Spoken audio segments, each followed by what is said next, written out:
trebalo bi da počnemo time što ćemo istaći očigledno, ali veoma umesnu činjenicu. Festivali su sjajni, dobar festival je nešto najbliže savršenstvu u životu. Tu su ortaci, ogromne količine cirke, stvarno skupi hamburgeri, poljane devojke sa kaubojskim šeširima i tipovi skockanim kao Kit Lemon. Sve to imaš, a priliku da gledaš skoro svakog DJ-a kog voliš u roku od 2-3 urnebesna dana, a ako to nije potpuno blaženstvo, onda ne znam šta je. Ali stvar je u tome i nisam siguran da li ćete se složiti što ćete na nesreću na festivalima upoznati neke potpune smarače.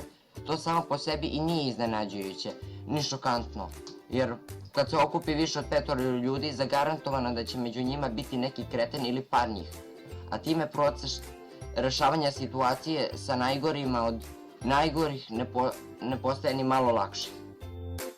Prvi na listi je Gospodin Festival. Ovaj tip od kraja maja do početka oktobra živi u vreći za spavanje nabijenoj u ranac. Gledat će bilo koji bend ili DJ-a na bilo kojoj sceni bilo gde, samo kako bi upio jednostavno uzbuđenje, gledajući bend ili DJ-a do kojih mu ni malo nije stalo. Kako sviraju publici koja je zažalila zbog toga što stoji tu gde jeste, od glave do peta obučen u kopiju potno dlsodeće i neverovatno bazi na najjeftiniji sajder. Obe ruke do pazuha prekrivene su mu narukvicama, a u levoj šaci čvrsto stiska odštampani program festivala, koji se smekša od kiše i znojnih dlanova. On jebeno voli festivale, obožava ih. Lift je njegov Woodstock i veoma je uzbuđen što će kasnije ove godine na Boom Townu gledati Infected Mushroom. Sledeći na listi je Cool Čale. Zašto pitate on? Dok te Archie ili Benji ili Tio ili Oli ili Ralph ili Bandy Bear vuče za nogavicu i balaviti farmerke. Na ovakvim događajima ne bismo mogli da spojimo sve generacije, to je čitav smisao klupske kulture, zar ne? Radi se o jedinstvu. 2 sata kasnije vidjet ćeš Archija ili Benjija ili Tija ili Olija ili Ralfa ili Bandy Beara kako pada sa ramena svog tate i slučajno ga ruši na zemlju, zbog čega isfleka farmerke i prospe pivo. Gledat ćeš ga kako se sve više i više crveni i samo što ne opsuje svoje sopstveno dete. Onda će dete počne da trčkara po šatoru, a Carrie Chandler će primetiti da malo dete u veoma skupoj jakni penje na scenu, uključit će alarm, a čitav festival će postati uznemiravajući i panični pakao. A dobri stari Ćale će stajati negde usred svega i žaliti se na svoje prosuto pivo.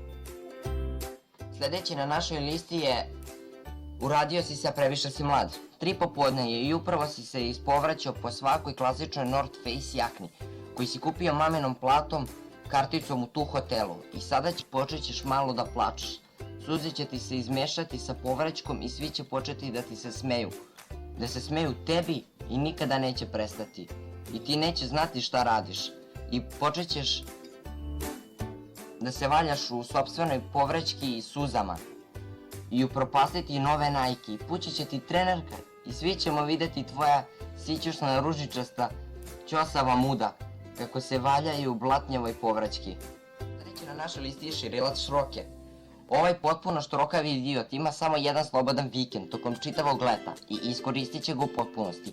Gutat će sve na šta naiđe, ispraznit će šank, konzumirat će, svariti i israti veći deo asortimana koji će mu biti u ponudi.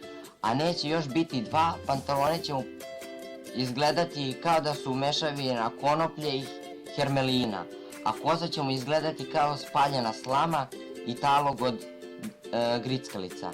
Mirisat će na žbunji i benzin za upaljače, a kada bi mu liznuo kožu, jezik bi ti izgorao od ukusa soli i mdme kristala. Ime će mu verovatno biti nešto kao Spad ili Pong.